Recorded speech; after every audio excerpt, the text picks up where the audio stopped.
Estamos começando agora a edição especial do programa Fora da Curva. Eu sou Paula Reis, professora do Departamento de Comunicação Social da Universidade Federal de Pernambuco. E esta edição é especial porque é uma entrevista exclusiva do ex-presidente Luiz Inácio Lula da Silva para um grupo de jornalismo independente. Lula está realizando uma caravana pelo Nordeste e na visita ao Recife, hoje à tarde, haverá um grande ato político na Praça do Carmo a partir das 4 da tarde. Bom dia, Lula. Bom dia, Paula. Também estamos com a presença da senadora Gleisi Hoffmann, que é presidenta do PT. Bom dia, senadora. Bom dia, Paula. Para realizar a entrevista, contamos com a participação do jornalista da Marco Zero Conteúdo, Laércio Portela. Bom dia, Laércio. Bom dia, Paula. Bom dia, ouvintes. Também estamos com a jornalista do Terral Coletivo de Comunicação Popular e Centro de Cultura Luiz Freire, Débora Brito. Bom dia, Débora. Bom dia a todos e todas. Bom dia a todo mundo que está nos ouvindo agora. E também com o coordenador nacional de comunicação da Abraço Brasil de Radiodifusão Comunitária, Wagner Souto. Bom dia, Wagner. Bom dia a todos que estão aí conosco, que vão aí prestigiar essa entrevista. Lula, para começar, a gente tem acompanhado a caravana pelo Nordeste, tem visto as fotos que mostram muita vibração das pessoas, né? Muita gente. Mas, ao mesmo tempo, na conjuntura política brasileira nacional, né, a gente não vê muita reação popular contra as reformas do governo Temer. O que é que a gente percebe é que as ruas estão vazias. Como o senhor analisa essa desmobilização da sociedade? Olha, eu acho, Paula, que a sociedade ela tem se manifestado. O que você não pode é exigir que a sociedade se manifeste 24 horas por dia, todo dia. É preciso que a gente faça uma agenda seletiva com datas importantes para você poder mobilizar.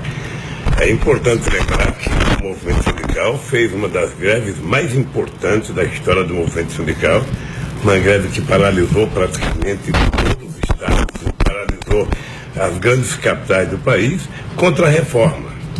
Acontece que você não consegue mobilizar todo santo dia, porque o pessoal sabe contar votos, e o pessoal percebe que tem uma maioria de deputados e senadores conservadores que, independentemente do movimento, vão fazer a aprovação. O movimento sindical foi a Brasília, teve uma verdadeira guerra, teve muita bala de gás, bomba de gás lacrimogêneo, e o movimento sindical tem um limite também, né? O que é importante é que essa não é uma briga que termina porque foi aprovada a reforma. Nós vamos ter eleições em 2018 e eu penso que um candidato, sabe, progressista que queira efetivamente conversar com a sociedade brasileira vai ter que votar esse tema. Vai ter que votar, porque qualquer candidato de esquerda que ganha as eleições, ele vai ter que discutir alguma coisa que possa revogar parte das coisas que foram aprovadas, até porque, Paula, a emenda que limita os gastos durante 20 anos, se ela não for revogada, ninguém consegue governar esse país. Esse país não pode ficar todo ano anunciando um corte no orçamento, um corte no orçamento, um corte no orçamento. O corte no orçamento significa menos investimento, menos investimento, menos investimento significa menos emprego significa menos salário significa menos consumo, e tudo isso junto significa empobrecimento do Brasil. Então, obviamente que a gente tem vários momentos para brigar. Eu, por exemplo, acho que em algum momento o PT e os partidos de esquerda, a Frente Brasil Popular, vai ter que colocar no tema do debate uma coisa chamada plebiscito revogatório. Ou seja, alguém que quiser ganhar as eleições vai ter que pegar uma autorização do povo brasileiro para poder fazer as mudanças que tem que fazer, porque não é possível. Eles vão privatizar a Eletrobras, vão privatizar Banco do Brasil, Caixa Econômica Federal, Petrobras, BR, aeroportos, ou seja, é indescritível que ao invés dos empresários quererem fazer alguma coisa nova, algum ativo que gere emprego, eles estão comprando as coisas que estão prontas, sabe? E aí vão fazer um ajuste administrativo, mandando uma gente embora, diminuindo o salário, aumentando o desemprego. É tudo que um governo não deve fazer, eles estão fazendo. Ou seja, aquilo que foi feito na Rússia após a queda do Muro de Berlim é o que eles estão fazendo agora. Olha, se o governo não tem capacidade de governar, Sabe, o governo então peça as contas e faça outra coisa e deixa o povo, sabe, escolher alguém que possa governar o Brasil. Por isso é que eu acho que a gente não deve imaginar que é possível todo mundo estar na rua todo dia. Sabe, o trabalhador também é esperto, o trabalhador é inteligente, ele sabe qual é o limite que ele vai, ele sabe quando ele pode ganhar, ele sabe quando não adianta ir, sabe? Então eu acho que nós vamos mudar muita coisa nesse país. Eu tenho fé que os setores progressistas da sociedade podem, em 2018, ganhar as eleições e pode mudar muita coisa para melhor. Não é mudar por mudar, é tentar mudar para você construir uma coisa mais sólida que seja inclusiva para a sociedade brasileira. Não fique preocupada não com a falta de mobilização, que ela virá no momento certo. Laércio. Lula, você está na sua terra natal, né? Pernambuco, e aí eu queria fazer uma pergunta relacionada com 2 tempos de Pernambuco. Há 4, 5 anos atrás, Pernambuco era um oásis. As informações aqui, a gente estava quase com pleno emprego, né? O PIB de Pernambuco crescia mais do que o PIB do Brasil. Passado 4, 5 anos, o cenário mudou completamente. Hoje, para você ter ideia, vou dar só 2 dados. 50% do aumento de homicídios no Brasil esse ano foram computados. O responsável por 50% do aumento dos homicídios no Brasil é Pernambuco. E a gente em Pernambuco está com a taxa de desemprego na casa de 18,8%. Ou seja, 5 pontos percentuais maior do que a média nacional. 18%. E aí eu pergunto, o que é que aconteceu? 18,8%. Ou seja, 5 pontos percentuais maior do que aconteceu. Você veja que a refinaria, a estaleiro demitiram 40 mil pessoas nos últimos anos, 3, 4 anos, né? E a gente tem essa situação de taxa altíssima de desemprego. Qual é a esperança que os pernambucanos podem ter para o futuro governo do PT, da esquerda? O que é que pode mudar? Porque a gente tem esse quadro maravilhoso atrás e agora só se vê uma situação muito difícil no Estado. Ô Laércio, eu não defendo esse quadro maravilhoso atrás e agora só se vê uma situação muito difícil no Estado.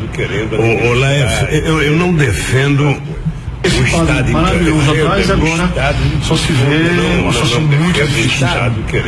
Ô Laércio, eu não defendo esse quadro maravilhoso atrás e agora uma certa igualdade de oportunidades para todos os estados da Federação Brasileira. Eu tinha consciência, quando assumi a presidência, de que era preciso você priorizar determinados investimentos e induzir outros investimentos para a região do Nordeste brasileira, porque era a região que aparecia nos jornais, porque tinha mais mortalidade infantil, porque tinha mais desnutrição, porque tinha mais analfabeto, porque tinha mais evasão escolar, porque tinha mais seca, porque tinha mais invasão do supermercado. Era a visão que se tinha do Nordeste, era que o Nordeste era um produtor de miseráveis para o restante do Brasil. Eu nunca acreditei que o Nordeste nasceu para ser pobre, o Nordeste nasceu para ter oportunidade, até porque, até antes da chegada de Dom João VI aqui, o Nordeste era a parte mais desenvolvida do Brasil, e Pernambuco era, sabe, o charme dos investimentos aqui da coroa. Olha, de lá para cá muita coisa mudou e o Nordeste foi ficando empobrecido, e nós resolvemos mudar isso. Nós resolvemos mudar isso introduzindo a vinda da indústria automobilística para o Nordeste brasileiro, investimentos aqui da coroa. Sabe, o companheiro que compra um carro aqui, ele paga o imposto em São Paulo. É uma coisa absurda, é quase que uma expoliação ao povo nordestino. E o Nordeste, ele tem que ser repensado, qual é o modelo de desenvolvimento e que tipo de desenvolvimento a gente quer para o Nordeste. Compensa ainda continuar produzindo cana-de-açúcar no Nordeste? Ou nós temos que discutir um outro tipo de aproveitamento da zona da mata, ao invés de cana? O que a gente pode produzir? Né? Se pensou muito na seringa, mas a verdade é que ninguém trabalhou na seringa. Eu vinha a um escritório da Embrapa, você tinha um centro de pesquisa que estava produzindo uma cana que produzia, sabe, a mesma quantidade por hectare que produzia São Paulo. Eu nem sei se está funcionando. Mas aí nós resolvemos tentar trazer para cá o quê? Indústria do conhecimento. Universidade. Escolas técnicas. Ou seja, nós resolvemos descentralizar um pouco aquele negócio do Nordeste ser o estado que tinha menos mestres, menos doutores, menos pesquisa, menos escola técnica. Nós resolvemos então transferir para o Nordeste essa indústria do conhecimento, porque uma universidade num estado gera milhares de empregos. Você pega o que significa a Universidade do Vale de São Francisco, sabe? Aquela beleza lá entre Petrolina e Juazeiro. E ao mesmo tempo nós resolvemos fazer política de financiamento dos setores mais necessitados, a compra de alimentos, o programa Luz para Todos, o Bolsa Família, a inclusão bancária de quase 70 milhões de pessoas. Ou seja, o Nordeste passou em alguns momentos a ter um crescimento tipo China, né? O Nordeste passou, eu lembro que quando eu fui para a televisão dia 23 de dezembro de 2008 fazer apologia do consumo, porque a imprensa dizia que o povo não estava consumindo, portanto o desemprego ia aumentar. Eu fui dizer para o povo: o desemprego vai aumentar mais se você não consumir. Então você consuma com responsabilidade, não faça dívida que você não pode pagar. Ou seja, foi a primeira vez, sabe, que a classe D e C consumiram mais do que a classe A e B. Que eles foram à compra de verdade. Então o Nordeste passou a ter um padrão de vida muito melhor. Mas muito melhor. O povo aqui respirava, sabe, como é que fala, otimismo, respirava esperança. O povo começou a trocar o seu jumentozinho por uma moto. O pessoal comprou a comprar carro novo, o pessoal foi a produzir. Nós criamos o PA para comprar alimento do pequeno produtor. O Nordeste não tinha acesso ao Pronaf e passou a ter, sabe? Foram 1.400.000 cisternas feitas nesses 12 anos de governo, o que era praticamente impossível pensar. Então, o que mudou agora desse momento de euforia? A visão do governo, filho. O que mudou foi a visão do governo, sabe? A visão do governo incompetente, ilegítimo, sabe? Que não pensa no Brasil, ele está pensando no orçamento. Sabe? O orçamento é feito para a nação, é feito para o povo. Ou seja, se você não leva em conta isso, o Nordeste está empobrecido outra vez. Mas não é só o Nordeste. Porque quando a gente fala em pobreza, todo mundo logo olha para o Nordeste. São Paulo, querido, que é o estado mais rico da federação, tem 1.400.000 famílias que recebem o Bolsa Família. Deve ter 3 vezes mais que Pernambuco. Acho que só perde da Bahia. Então a pobreza está espraiada na medida em que o governo não tem competência de alavancar o desenvolvimento e não tem nenhum jeito de você fazer a economia crescer se você não tiver investimento, sabe, no setor produtivo, em infraestrutura. E aí o governo é que tem que dar o pontapé inicial, porque se o governo não acredita nele, quem vai acreditar? Se o governo não tem confiança nas suas políticas, quem vai ter? Por isso é que eu acho que tem uma coisa mágica na governança: credibilidade, sabe? O governo, ele tem, quando abrir a boca, as pessoas têm que acreditar. Por que aumenta o homicídio? Porque aumenta a pobreza. Tá? É uma coisa que está intimamente ligada. Ou seja, o cidadão teve acesso a um bem material, o cidadão teve acesso a uma casinha, o cidadão teve acesso ao emprego. De repente o cara perde tudo. Então vira uma indústria de roubar celular. Para quem que rouba celular? Para vender, para ganhar um dinheirinho.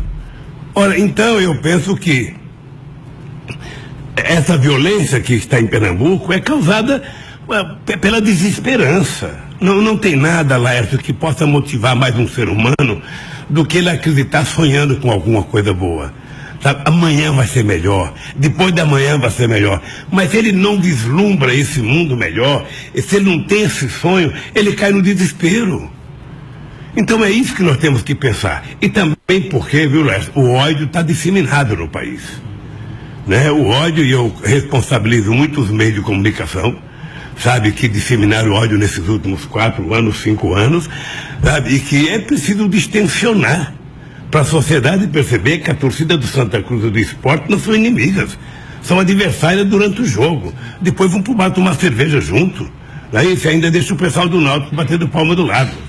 Então, eu acho que está muito ligado a isso. Eu acredito, Lércio, e tenho esperança de que o PT volte ao governo, para o PT introduzir no Brasil outra vez a política de inclusão social, mas não só social, a política de inclusão educacional, a política de inclusão, sabe, no mercado, a política de inclusão no emprego, a política de inclusão dos estados.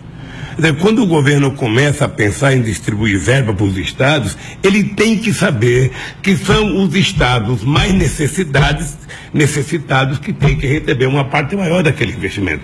Se a gente não induz, não vinha fábrica de remédio para cá.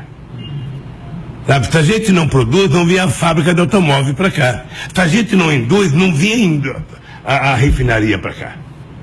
Não vinha, ou seja, ela iria para o centro-sul do país, tem mais tecnologia, tem mais mão de obra qualificada, tem mais mercado do consumidor, por que eu vou investir no Nordeste? É somente o Estado que tem que ter coragem de dizer, não, nós agora vamos desenvolver tal região. Eu não esqueço nunca, o Vale do Tennessee nos Estados Unidos era uma área totalmente, sabe, impensável de qualquer desenvolvimento. Quando os americanos resolveram fazer investimento, o Vale do Tennessee ficou uma das regiões mais ricas dos Estados Unidos. Eu aqui no Nordeste, eu tinha um sonho que não foi possível realizar. Cheguei a conversar com o Humberto Costa.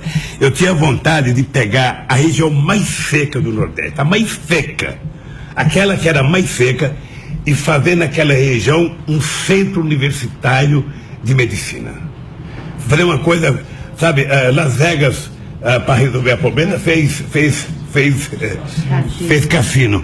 Eu queria fazer um centro, sabe, de formador de medicina, de médico aqui, de tudo que é especialidade, para a gente ter médico com o coração brasileiro. Para a gente ter um médico formado sabendo aonde é que está o sofrimento real, sabe? Para a gente ver se humaniza mais essa questão da saúde no Brasil. Débora? Lula, você falou uma coisa muito interessante e você vem falando sobre a mídia, né, recentemente, já há alguns meses, e citando também a Rede Globo como articuladora do golpe, né, pensar nesse contexto atual que o Brasil está vivendo e que grande parte da sociedade se informa pelos grandes veículos de comunicação, especialmente a radiodifusão. Acho que uma das provas que a gente teve do golpe é também o ataque à Empresa Brasil de Comunicação, né, o sistema público de comunicação, mas também há outro lado do campo da democratização da comunicação que a gente não conseguiu ter avanços. Por exemplo, a regulação da Constituição brasileira, os artigos que falam da comunicação. E queria saber como você enxerga isso agora, uma construção da candidatura para 2018, de como enfrentar a regulação dos meios de comunicação. Débora, quer complementar? Débora, você quer complementar alguma coisa? Não é bom que você faça outra pergunta se eu respondo duas vezes. É porque, Lula, a pergunta que eu quero fazer para você é uma pergunta que é um sentimento de todo radialista comunitário, de todos aqueles que estão aí inseridos dentro das suas emissoras espalhadas pelo Brasil. O processo da redemocratização da comunicação, em meados dos anos 90, hoje, por coincidência, estamos comemorando os 21 anos de luta e resistência da Abraço Brasil.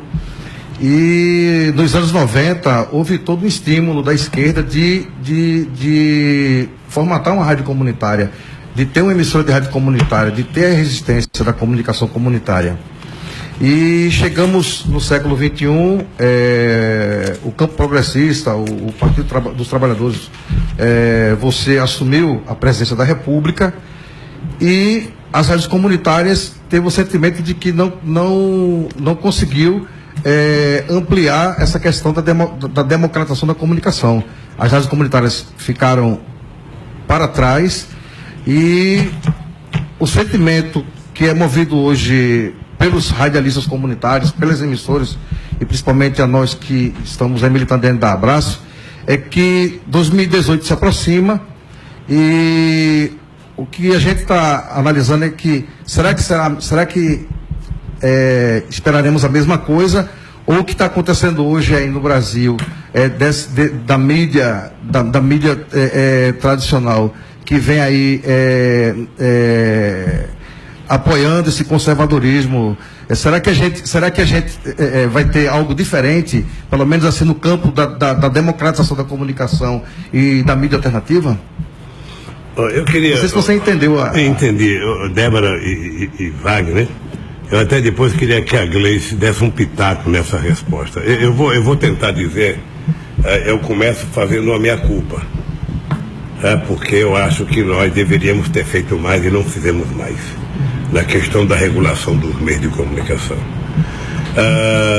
Era um pouco de uma visão talvez menor do que a necessidade. Nós só fomos fazer a conferência de comunicação no final de 2009. Aqui foi uma grande conferência que teve a participação, inclusive, de alguns meios de comunicação maior, não teve a Globo e a Record, mas teve outros, e foi uma decisão muito importante. Nós imaginávamos, e quando o Paulo Bernardo foi assumir o Ministério da Comunicação, a ideia era que ele enviasse aquilo para o Congresso Nacional. Certamente a companheira Dilma não mandou, por alguma razão, por alguma orientação, ela resolveu não mandar, porque tem sempre aqueles que chegam no ouvido da gente e falam: não, o presidente tem que conversar, você precisa tomar café com o João Roberto Marinho, você precisa almoçar com a Folha, você precisa almoçar com a Veja. Tem sempre isso, que é falta de diálogo, que não é. Não é falta de diálogo. Eu tenho hoje, sabe, muito convencimento disso. Nós avançamos quando fizemos a TV Brasil, ou seja, foi uma dificuldade. Não pense que foi fácil provar a TV Brasil. Se não fosse uma companheira como a Tereza Cruvinel, sabe, ir para dentro do Senado 24 horas para convencer o senador a aprovar, que tudo tinha aprovado. Nós colocamos um orçamento na TV Brasil de 350 milhões de reais. Por quê? Porque a gente queria ter um padrão Bandeirante, na verdade. A gente queria que a televisão começasse mais ou menos como a TV Bandeirante, tendo 3% de audiência no Brasil, o que era uma coisa muito qualificada. Mas eu não vou fazer críticas às pessoas que trabalharam, porque são todas pessoas muito qualificadas. Mas sabe o que acontece? É que minha mãe dizia: cada macaco no seu galho, sabe? Você precisa colocar a pessoa certa no lugar certo para as coisas darem certo. Nós fundimos 2 empresas falidas, ou seja, aí o resultado foi um gigante falido, quando a gente deveria ter aproveitado e ter criado uma coisa nova, com a nova mentalidade. O fato concreto é que nós não mandamos para o Congresso Nacional, e eu agora tenho quase que como compromisso de honra, sabe, de que nós vamos fazer a regulação. Agora, obviamente, Débora, que isso está ligado à correlação de força que a gente tiver no Congresso Nacional.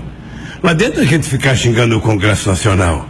O Congresso Nacional não presta, o Congresso Nacional não presta, o deputado não presta.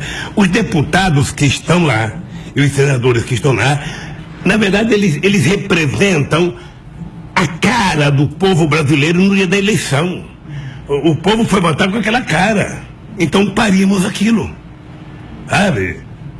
Se depositou ódio na urna e se colheu aquilo lá. Plantou vento, colheu tempestade. Então nós precisamos ter em conta que as reformas que nós queremos fazer, elas estarão intimamente ligadas à capacidade que a gente tenha de convencer a sociedade a dar ao presidente que for eleito uma força dentro do Congresso Nacional capaz dele fazer as modificações. Senão vai ficar só no discurso. Todo deputado tem uma rádio, todo deputado tem uma televisão, todo deputado tem uma retransmissora, todo deputado tem, sabe? E a maioria lá, é a maioria. Eu, para conseguir a TV dos Trabalhadores, eu fui reivindicar a TV dos Trabalhadores em 1987. Eu era deputado constituinte. Ela só foi sair em 2010. Ela demorou quase 20 anos e não saía. E saía de todo mundo e não saía. Porque eu não sei se você sabe, no Brasil foi criada as agências reguladoras, que na verdade você se mata, você é xingado na rua, você ganha uma eleição, aí depois quem governa são as agências reguladoras, de pessoas que não foram votadas, de pessoas que não mandam nada. Vou contar uma história, que tem um companheiro que eu indiquei para a Agência Nacional de Telecomunicações, e era uma pessoa que muita gente reivindicava por ele, que era um sindicalista e tal, e aí eu coloquei ele lá. Aí teve um problema lá qualquer que eu fui chamar ele para conversar. Sabe o que foi o recado que ele mandou para mim? Olha, avisa ao presidente que a agência tem autonomia. Tá? Aí eu pedi para o advogado-geral da União, na época, acho que era o Toffoli, fazer um parecer dizendo que a agência não definia políticas públicas. Quem definia a política era o governo. A agência apenas regulava, sabe? Para as pessoas se derem. E hoje eles mandam. Eu fui tirar um cara de uma agência, ele falou assim para mim, era um sábado, ele estava de férias, eu chamei ele para conversar. E ele falou assim para mim: ô presidente, o senhor sabe que o mercado não vai gostar. Eu fiquei olhando para a cara dele, eu falei: pô, eu sou eleito, já perdi 4 eleições.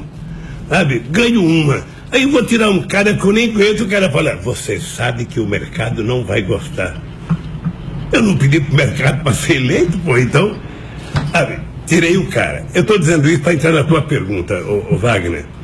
É importante, veja, quando a gente pensou na rádio comunitária, sabe, há muito tempo atrás, a gente, na verdade, já estava detectando a necessidade de reformular e de regular os meios de comunicação no país. Porque se a gente tivesse os meios de comunicação funcionando corretamente, ninguém pensaria em rádio comunitária. Se a rádio da minha cidade dá audiência para todo mundo, dá lugar para todo mundo tem vez de voz, direito de resposta, por que eu vou criar uma rádio? Não, eu vou utilizar aquela. Então, quando nós, então como escola pública, ou seja, quando uma pessoa de classe média, sabe, percebe que a escola pública não está boa, ele vai para particular.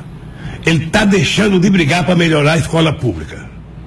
Porque ele tem uma válvula de escape. Nós fomos para a rádio comunitária, sabe, e deixamos cada vez mais 9 famílias e tomando conta de tudo que é meio de comunicação nesse país. Tá? E você sabe que essas coisas, tudo passa pelo Congresso, querido. Tudo passa pelo Congresso. Então, nós, inclusive, temos que fazer uma reformulação, não apenas na regulação dos meios de comunicação, mas, inclusive, no papel da rádio comunitária. Porque, pelas informações que eu tenho, sabe, muitos setores das igrejas evangélicas se apoderaram, sabe, da rádio comunitária. Ela não está na mão do povo, ela está na mão de um pastor, em vários lugares do Brasil. E tem pastor que tem 3, tem 4, tem 5 rádios comunitárias. Ou seja, então é preciso, eu estou dizendo isso, Wagner, com todo carinho, é preciso que durante o processo eleitoral a gente diga claramente o que a gente deseja desse país, para que a gente possa cobrar do deputado que vai ser votado quais são os compromissos que ele tem. Porque se ele não tem nenhum compromisso com a gente durante o processo eleitoral, depois é que ele não vai ter mesmo. Para a gente fazer a rádio comunitária ser uma alternativa de verdade. E agora eu passo a palavra para a Gleice, porque se eu ficar falando não vai sobrar nada para ela falar. Como ela é senadora, ela está lá dentro, ela está vendo como é que funcionam as coisas. Tem um café quentinho ali, presidente. Então, eu acho que essa questão que o presidente coloca da correlação de forças do Congresso é uma realidade que a gente enfrenta e é muito dura. Porque a maioria lá é dono de retransmissora de TV. Não estou dizendo nem de transmissora, é retransmissora, porque nós temos poucas transmissoras e muitas retransmissoras, né? Então, quando a gente fala em regulação de mídia, nós não estamos falando aqui de clivar o conteúdo. Não, você não pode falar isso, não pode. Nós estamos falando o seguinte: um grupo familiar não pode ter vários grupos de comunicação. É o que a gente chama de propriedade cruzada. Tem a TV, tem a rádio, tem o jornal e tem um monte de retransmissor embaixo. Então, se tem a Globo, que ela tem uma programação nacional, mas ela passa para o Brasil inteiro através das suas retransmissoras, tanto que o pessoal trabalha pouco conteúdo local.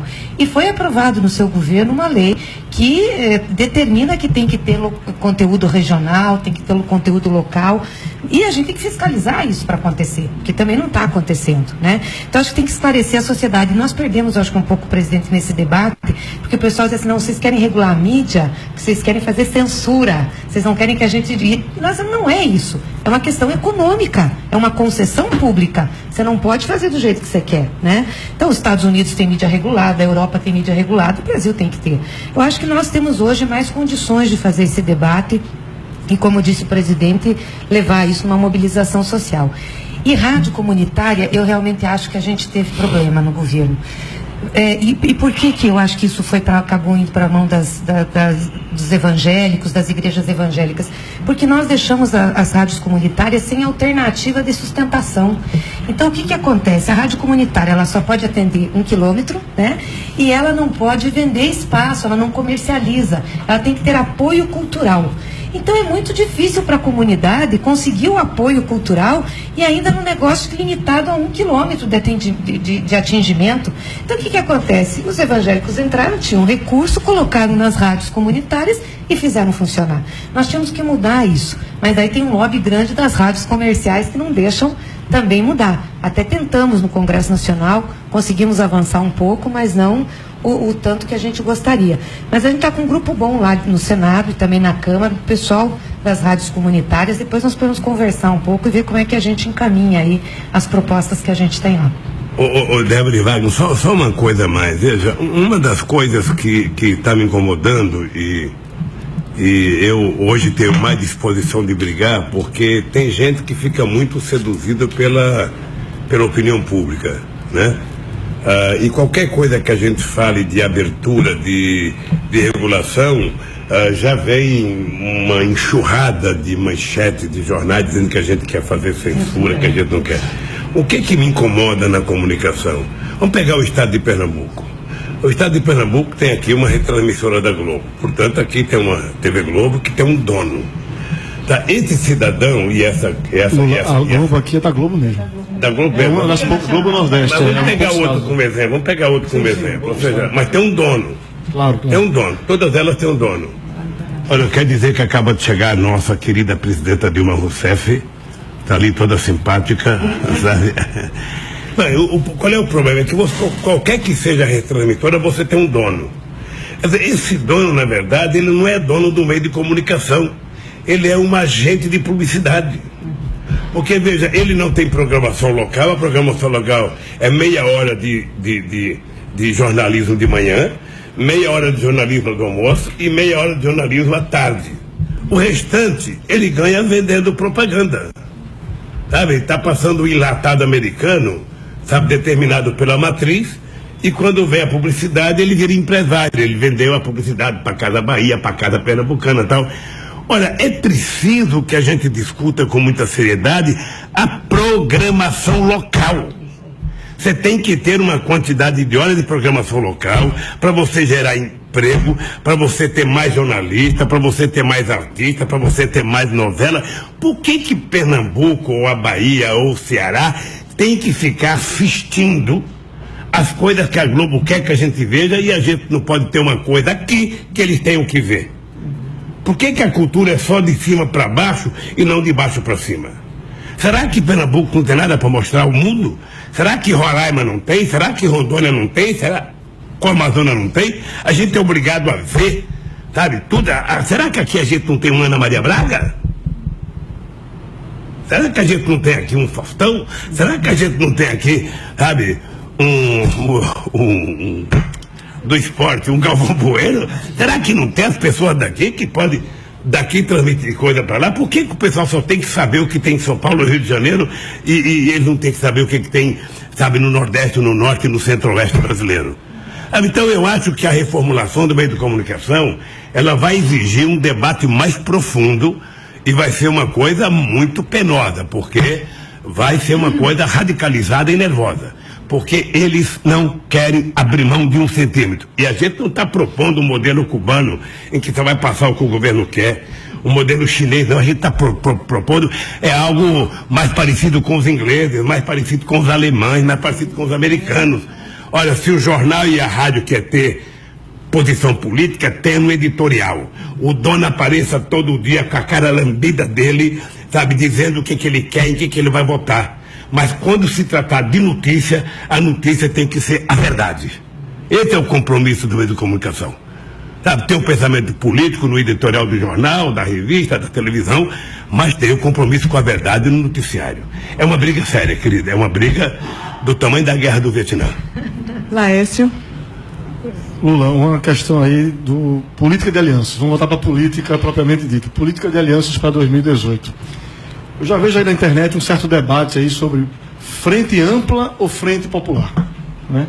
E aí eu queria repercutir um pouco, você deve ter acompanhado aí, a presidenta Gleisi também, a repercussão do encontro com o Renan Calheiros em Alagoas. A gente já vê aí, informações nas redes de que o PT pode apoiar Cátia Abreu Tocantins, o encontro do Lula com a família Sarney agora no Maranhão, e aí fica aquela discussão. Como é que vai ser? Porque a imprensa já está falando sobre tudo isso. Como é que vai ser compatibilizar a agenda de Flávio Dino com a agenda da família Sarney? Eu pergunto isso porque isso é um debate que está acontecendo muito na esquerda, como a gente está falando para muita gente aqui do movimento popular, movimento social, que acredita que muito do que aconteceu nos últimos anos, o impeachment da ex-presidenta Dilma e tudo mais, tem a ver com essas alianças, digamos assim, mais ao centro-direita, né? Muitos dos partidos que lhe apoiaram a presidenta Dilma, na hora do impeachment, vou dar o PSB, por exemplo. O senhor teve com o Renata Campos aqui o governador Paulo Câmara, o prefeito Geraldo Júlio, o PSB, a bancada do PSB na Câmara votou majoritariamente pelo impeachment. E aí fica essa questão, o senhor acha, como é que o PT, como é que o senhor vê essa política de alianças que vem? E aí eu vou lhe fazer uma pergunta que muita gente de esquerda está se fazendo, e os movimentos sociais também. Se busca o mesmo tipo de aliança, a gente não pode estar daqui a 2 ou 3 anos um passo atrás, no sentido de voltar a essa situação de ingovernabilidade no Congresso Nacional e ter traições que ocasionaram o que ocasionou nos últimos anos, né? É claro que eu sei que tem uma variável governabilidade também. A gente não pode, no nosso presidencialismo em coalizão. Mas eu queria que, eu sei que a esquerda e o movimento social estão pensando muito nessa pauta de alianças, que o senhor comentasse. Eu acho que é importante que o movimento social e que a esquerda se preocupe com isso. Quando um partido político como o PT procura fazer aliança política, e só procura fazer aliança política é quando ele tem clareza de que sozinho ele não ganha as eleições e que se ganhar não tem como governar se você não tiver uma maioria no Congresso Nacional. Esse é o dado concreto. Eu não quero ter um partido político que faça como fez o Partido Comunista Italiano durante 30 anos. Era o melhor partido comunista do Ocidente, mas não passava de 30% dos votos. Aqui no Brasil, para você ganhar, você tem que ter 50% mais 1% dos votos. Então, todo mundo tem que ter clareza disso. Sabe, eu posso ser como eu fui em 89, 94, 98, o candidato, sabe, da esquerda, e a gente ficava com 24, 28, 30, 31%. Quando nós resolvemos, eu disse ao PT, eu não quero mais ser candidato para ter 30%. Eu quero ser candidato para ganhar, então eu tenho que procurar onde estão os outros 20% que eu preciso. Eu preciso procurar esse lugar. E fui procurar no Zé Alencar, tá? Que representava um setor empresarial importante, um homem altamente digno e decente, e conseguimos ultrapassar a barreira dos 50%. Toda eleição vai acontecer isso, gente, toda eleição. Veja, o povo vai ter que compreender as entidades, o movimento sindical, a CUT, o Sem Terra, o movimento do Sem Teto, o movimento dos estudantes, o movimento das mulheres, LGBT, todo mundo tem que pensar o seguinte: se todo mundo se organizar e todo mundo tiver capacidade de fazer com que a gente eleja uma maioria de deputados comprometida com algumas transformações, você não precisa fazer aliança. Você não precisa fazer aliança, tá? O dado concreto é que você não pode correr o risco de ser eleito. Vamos pegar o meu exemplo. Quando a Dilma foi eleita, a gente já tinha 8 anos de experiência. Tá? Vamos pegar o meu exemplo. Eu fui eleito em 2002, tá? Eu tive 91 deputados. Para ganhar, você nem precisa muito de aliança. Aliança, a Dilma em 2006, ela precisava de aliança política em 2010, porque ela precisava de tempo de televisão para ser conhecida e para mostrar as coisas que a gente tinha feito. Em 2014, a Dilma não precisava mais de aliança desse ponto de vista, tá? Acontece que se você não faz aliança, as pessoas vão para o outro lado. Aí você tem todo mundo contra nós, aí dificulta muito, tá? Então, o que eu quero dizer é que para ganhar, você não precisa fazer tanta aliança. No caso como eu, sou mais conhecido do que nota velha de R$1, sabe?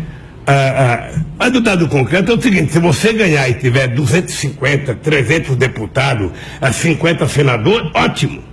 Agora, se eu ganhar e tiver 10 senadores e 70 deputados, eu vou ficar o quê? Vou ficar refém, sabe, do Congresso Nacional. E aí você tem que procurar fazer alianças, mesmo que não seja um acordo definitivo, uma aliança programática, você tem que fazer acordos pontuais.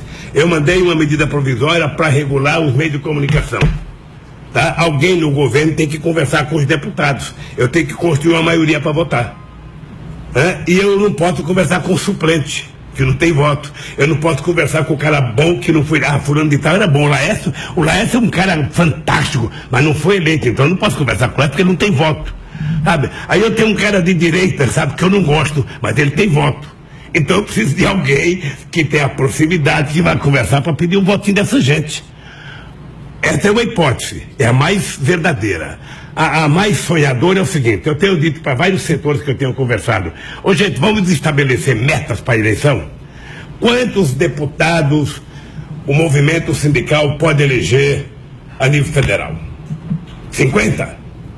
É bom, se for 50 seria ótimo. Nós temos quanto hoje? 3. O Movimento Sem Terra, que é um movimento excepcional, um movimento realmente muito forte, tem 3 deputados. A bancada ruralista, que a gente nem conhece, tem 240. E eles nem colocam que são ruralistas, são contadores, advogados, não sei das quantas e tal. Então, as mulheres são 52% da população. Como é que a gente vai construir uma narrativa para que as mulheres participem da vida política e sejam eleitas? Sabendo que tem mulher de direita, reacionária. Então é preciso que, além de você convencer a mulher a ser candidata, você tem que convencer o povo a votar nas progressistas. Tá? E aí é que começa a dificuldade. Que é um trabalho de longo prazo. Quando eu criei o PT, eu imaginei que todo trabalhador vota em trabalhador. Sabe? Então não é assim. Não é que trabalhador vota em trabalhador, negro vota em negro, homossexual vota em homossexual, mulher vota em mulher. Não é assim. O voto não é automático, não é uma equação matemática. Sabe? O voto é um despertar da consciência política da sociedade. Então, eu estou convencido que a aliança política, ela continua necessária. Deixa eu lhe falar uma coisa para as pessoas entenderem. O Renan pode ter todos os defeitos, agora o Renan me ajudou a governar esse país. Tá? Se ele cometeu algum erro, e eu sou da opinião seguinte, é que todo mundo é inocente até prova em contrário. Olha, se eu quero para mim a inocência até prova em contrário, eu tenho que querer para os outros também. E o Renan me recebeu em Penedo, o Renan foi no título doutor honoris causa, o filho dele foi junto, não vejo nenhum problema. Não vejo nenhum problema. Aqui em Pernambuco, eu não confundo a minha relação política com a minha relação pessoal. Se tem uma coisa que eu respeito, é a minha relação pessoal. Eu nunca rompi politicamente com uma pessoa para romper pessoalmente. Amizade é uma coisa, política é outra. Então, todo mundo aqui sabe da minha relação com o Eduardo Campos. Todo mundo sabe da minha relação com a família, desde o tempo do Arraiz. Olha, sabe, do tempo de Madalena. Sabe, eu quero manter essa relação, independentemente do partido que eles forem, da posição política. Eu sou grato ao Sarney. É importante dizer, eu sou grato ao Sarney como presidente do Senado. Tá? Eu sou grato. Teve um tempo que as pessoas queriam que eu rompesse com o Sarney e eu ia ganhar de presente o Marconi Perillo. Ora, porra. Sabe? Você vai deixar de ter um tubarãozinho manso para ter um tubarão novo mordendo até o pé, porra? Então, eu acho que você tem que medir essa decisão em cada momento. Você não precisa fazer um acordo definitivo. Você pode fazer acordos pontuais em cima de cada projeto. Sabe? E eu gostaria que a esquerda tivesse mais força, sabe, que cada partido, que o PCdoB elegesse 50 deputados, 60 aqui, o PSOL elegesse 50, 60 aqui, o PSTU elegesse 50, 60 aqui, a esquerda do PMDB elegesse 80, eu queria, mas, meu caro, é o seguinte, quem vota é o eleitor, e quando o eleitor vota, nós temos que nos subordinar ao desejo das urnas. Sabe, a única coisa que eu peço é que nessa eleição de 2018 nós vamos ter que ser mais cuidadosos com o nosso discurso para melhor orientar a população para votar. Wagner? É porque a gente que está fazendo retransmissão, aí tem uma enxurrada de perguntas, né? Aí fica só uma para finalizar, para voltar à questão da comunicação, que é pequenininha, que é da Renata Mieri, que é da FNDC, da coordenadora nacional da FNDC. Ela pergunta, que política pública o senhor pretende implementar para conferir mais a diversidade e pluralidade nas comunicações do país? Olha, eu estou pensando, veja, que nós vamos ter que fazer, se depender do PT, eu não sei como é que o PT está de finanças, mas eu acho que o PT não deveria esperar ganhar as eleições para fazer novas conferências. Eu acho que o PT deveria começar a fazer um processo de conferências logo, sabe? Conferência de comunicação, conferência de mulher, conferência de negro, conferência de índio, conferência de portador de deficiência, conferência de tudo, para a gente elaborar, sabe, uma proposta programática mais condizente com a realidade. Sabe, e se a gente fizer agora, a gente não vai ter a força que a gente tinha quando a gente estava no governo, que você tinha recursos para fazer as conferências.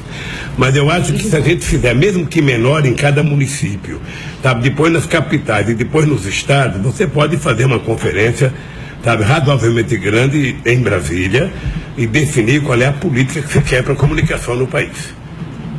Débora? Bom, acho que a pergunta pode ser encaminhada para vocês dois. Nesse cenário que a gente prevê para 2018, né, o senhor falou do contexto de se construir uma candidatura, né? O Congresso, que vai ser muito difícil mudar a cara dele, né, desse conservadorismo que tem avançado com pautas que miram diretamente em direitos humanos, né? A Anistia Internacional divulgou neste mês um mapeamento que tem 138 que ela visualiza projetos no Congresso e no Senado que atingem diretamente direitos humanos, né?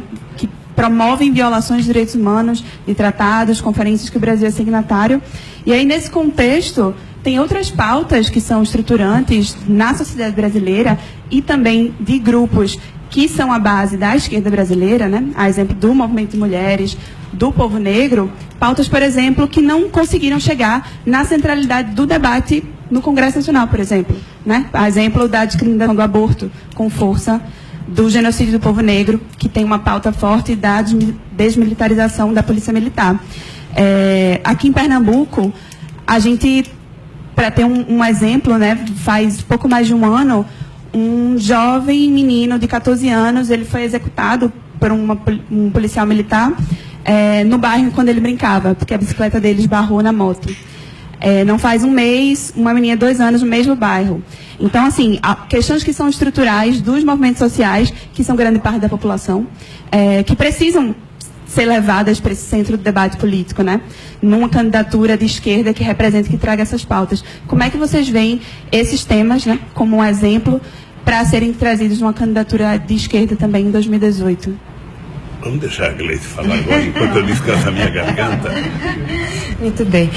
Não, na realidade, Débora, a gente está tendo um retrocesso muito grande, né? Acho que quando nós tivemos o golpe e a retirada da presidenta Dilma da presidência e assume um governo com as características que assumiu o governo Temer, a gente até dizia, de homens brancos e ricos, sem a diversidade do povo brasileiro, você está dando um recado para a sociedade. O que passa a importar a partir de agora é esse perfil de gente, né? Essa gente que está empoderada. O resto não importa.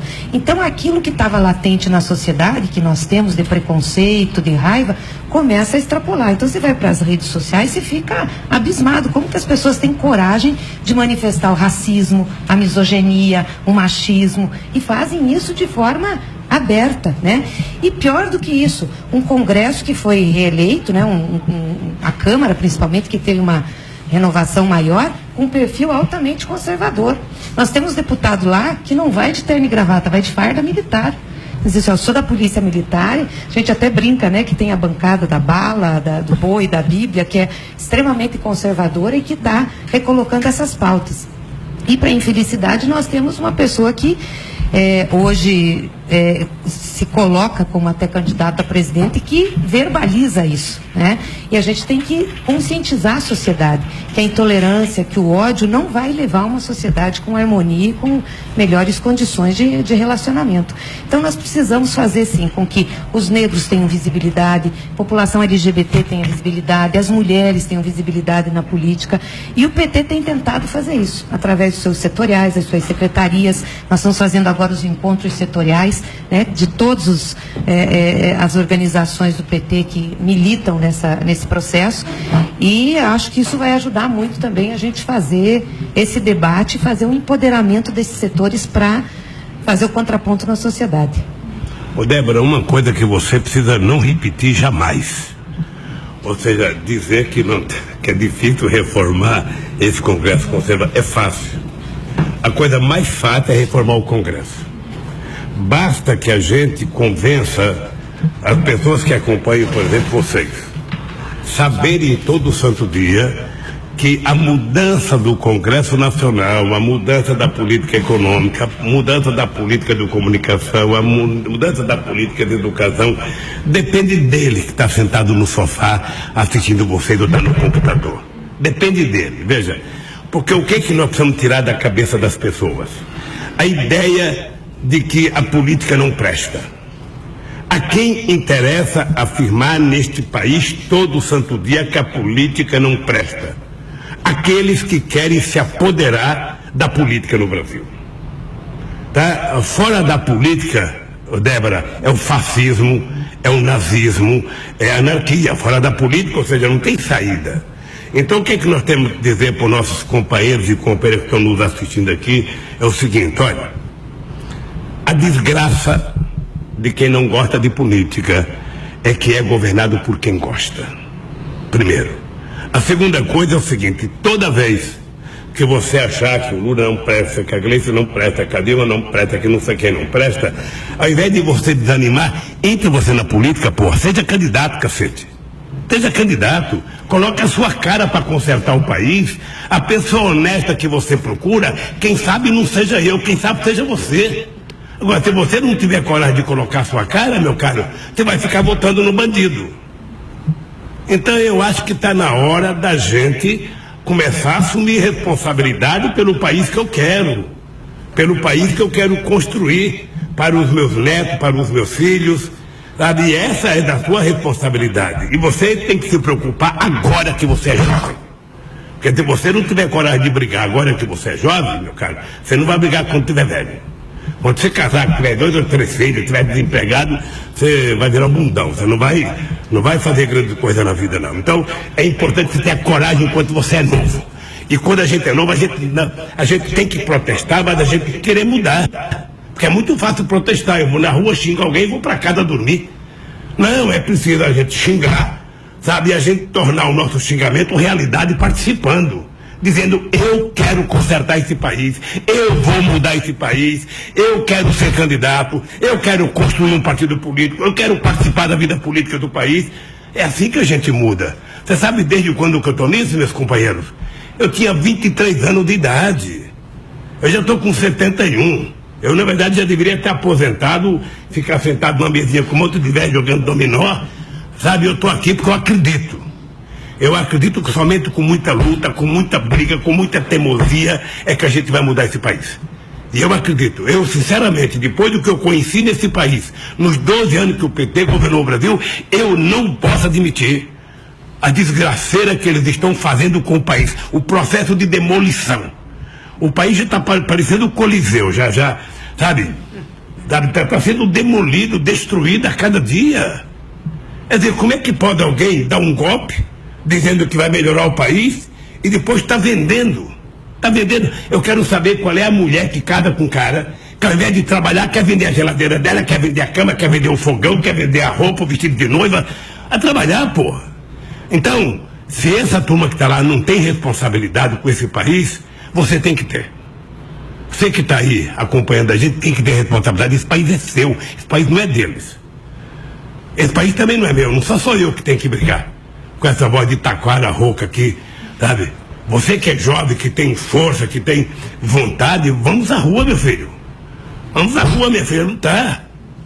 Sabe? Porque senão a gente não conserta o país. Então é o seguinte, eu estou aqui com a Dilma, ela chegou agora aqui, ó, para bilhetar a nossa entrevista, sabe? É o seguinte, é preciso mais gente na rua.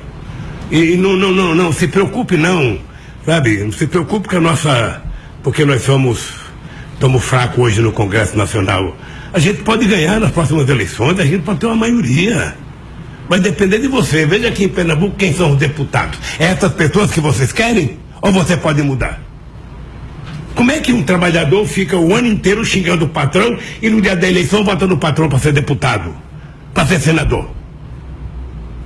Como é que você passa o ano inteiro falando mal de uma pessoa, aí quando você abre a urna, quem está eleito é a pessoa que você xingou? Algo está errado, meu filho. Então deixa eu lhe falar uma coisa. Urna não é um depósito de ódio e nem de ignorância. Urna é um depósito de sonho e de inteligência. E é assim que a gente vai ter que trabalhar para ganhar as eleições de 2018. Laércio. Primeiro eu queria falar para os nossos ouvintes a presença aqui da ex-presidenta Dilma, que nos honra aqui com sua presença aqui. Não sabíamos que ia chegar, mas... Não é isso, não. Da presidenta Dilma. Presidenta Dilma, claro. Em exercício. Presidenta, se me permite fazer uma pergunta. Agradecer aqui sua presença, nossos ouvintes da Rádio Universitária 99 FM, toda a associação aí das rádios comunitárias do Brasil todo. Temos aí um streaming ao vivo para mais de 2.000 rádios comunitárias do Brasil. Primeiro, como é esse engajamento seu agora na caravana? Como é que vai ser esses próximos dias? E ouvir um pouco da senhora, como a senhora está vendo aí o cenário de 2018, essa reorganização das forças de esquerda no Brasil, para enfrentar mais essa batalha, uma batalha importante que vai ter de reorganização da esquerda para o enfrentamento da eleição do ano que vem. Bom dia, bom dia. Bom dia, enfim, uma rádio comunitária e popular, né, ou popular e comunitária. Enfim, eu acho que isso, e universitária, eu acho que é algo importante, porque é uma experiência concreta e que eu tenho certeza que vai dar resultado muito positivo para as consciências e para o que é o nosso desafio daqui para frente. Bom, eu estou vendo com muita preocupação. Eu acho que o golpe, ele não é um ato, ele não é o ato do impeachment que um belo dia eles deram um golpe. Nós sabemos as razões, nós sabemos o retrocesso que eles estão impondo. Essa maluquice que é limitar por 20 anos o crescimento dos gastos com educação, a própria lei de terceirização e a chamada, a reforma, chamada reforma trabalhista, que de reforma não tem nada, na verdade é a destruição das relações de trabalho reguladas no Brasil, né? O reino da selvageria. A gente está vendo tudo isso ocorrer. Faz parte, o objetivo é esse mesmo, enquadrar o Brasil econômica, social e geopoliticamente no neoliberalismo. Mas é um processo. Esse processo começou com o impeachment sem crime de responsabilidade, o início do golpe. Esse golpe tem desdobramentos. Eu acho que um dos desdobramentos desse golpe quando ele foi dado, ele, além de todas as coisas que vocês falaram aqui, ele cria um imenso desequilíbrio entre os poderes. Aí começa uma brigaiada geral. Briga o Ministério Público com o Judiciário, um juiz fala mal do procurador, o procurador fala mal do juiz. O Judiciário passa a ser algo extremamente politizado. Então, o juiz que vai julgar fala fora dos autos, antecipa, até sem ler a sentença, antecipa posições. Você tem toda sorte de absurdos praticados dentro do judiciário. Você tem toda sorte de absurdos praticados no parlamento. Compra aberta de votos. Esse processo, ele tem também uma razão. Eles não têm um bom candidato para 2018. Como eles não têm um bom candidato para 2018, essa foi uma preocupação que começou antes do golpe. Eles hoje praticam algo que eu acho extremamente grave, que é a justiça do inimigo para cima do ex-presidente Lula, pelo nosso presidente, sempre o presidente Lula. Essa justiça do inimigo é destruir civilmente, como cidadão, moralmente, uma pessoa. Eles erraram de pessoa, tem um erro de pessoa, porque foram mexer com uma pessoa que não se considera destruída nem civil, nem moral, nem eticamente, porque não lhes dá a satisfação, nem a importância, nem a correção. Por quê? Porque é tão aberto a justiça do PowerPoint que um procurador é capaz de dizer que não tem provas, tem convicções. A gente volta à Idade Média. Não era necessário provas na Idade Média. Quem tinha convicção mais forte, ou seja, quem matava o outro num duelo, era o inocente. A mesma coisa se repete hoje. Então você tem um segundo momento do golpe, é tentar tirar a alternativa progressista popular deste país fora do jogo. Tem de tirar do jogo. Mas não basta só isso. Além de tirar do jogo, querem discutir o parlamentarismo mais uma terceira vez. E além do parlamentarismo, querem um tal de distritão. O parlamentarismo é sempre uma saída conservadora em momentos de ruptura institucional. Foi assim com o Jânio e depois Jango, né, na transição. Foi assim depois da Constituinte de 88, que nós votamos por plebiscito, se era monarquia, presidencialismo ou parlamentarismo, ganhou o presidencialismo. E, obviamente, é uma tentativa dos 100 votos, de permanecer para além de 18. E, além disso, tem uma outra que é tentar nos varrer da face da terra, que é o distritão. Porque o distritão vai privilegiar quem? Quem tem dinheiro, quem tem poder. É óbvio que a gente, lá no final, a gente derrota o distritão.